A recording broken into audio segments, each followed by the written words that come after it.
রাষ্ট্রপতি নির্বাচনে প্রার্থী হবেন আমাদের 11 দলেরই শরিক দল এলডিপির সম্মানিত চেয়ারম্যান এবং বাংলাদেশের একজন অভিজ্ঞ রাজনীতিবিদ এবং রণাঙ্গনের মুক্তিযোদ্ধা ছিলেন। বিভিন্ন সময়ে মন্ত্রণালয়ের দায়িত্ব পালন করেছেন।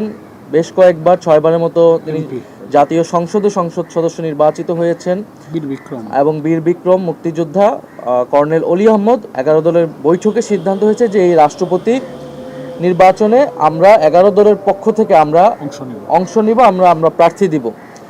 এবং যেহেতু 11 দল আমরা ঐক্যবদ্ধ আছি পার্লামেন্টে এবং বাইরে গণভোটের জন্য, সেই জায়গায় আমাদের কমন প্রার্থী থাকবে, ঐক্যবদ্ধ প্রার্থী থাকবে। এবং আমরা সিদ্ধান্ত নিয়েছি আমাদের বৈঠকে আমাদের পক্ষ থেকে এই রাষ্ট্রপতি নির্বাচনে প্রার্থী হবেন আমাদের 11 দলেরই শরিক দল এলডিপির সম্মানিত চেয়ারম্যান এবং বাংলাদেশের একজন অভিজ্ঞ রাজনীতিবিদ এবং রণাঙ্গনের মুক্তিযোদ্ধা ছিলেন। বিভিন্ন সময়ে মন্ত্রণালয়ের দায়িত্ব পালন করেছেন।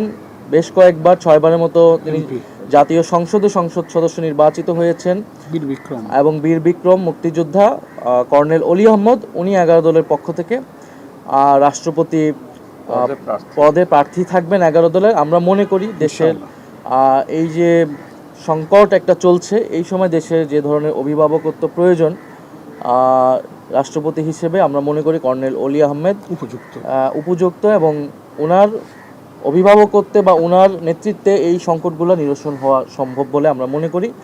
এ কারণে আমরা আর যেহেতু বিএনপি জুলাই সনদ বাস্তবায়ন করেনি এখন পর্যন্ত, ফলে আসলে সর্বসম্মতিক্রমে বা ঐক্যবদ্ধভাবে রাষ্ট্রপতি দেওয়ার যে সুযোগটা, সেটা আমাদের ঐকান্তিক প্রচেষ্টা থাকা সত্ত্বেও বিএনপির এই যে একদলীয় এবং সংস্কার বিরোধী আচরণের কারণে এটি সম্ভব হলো না। এটি দেশের মানুষ দেখছে।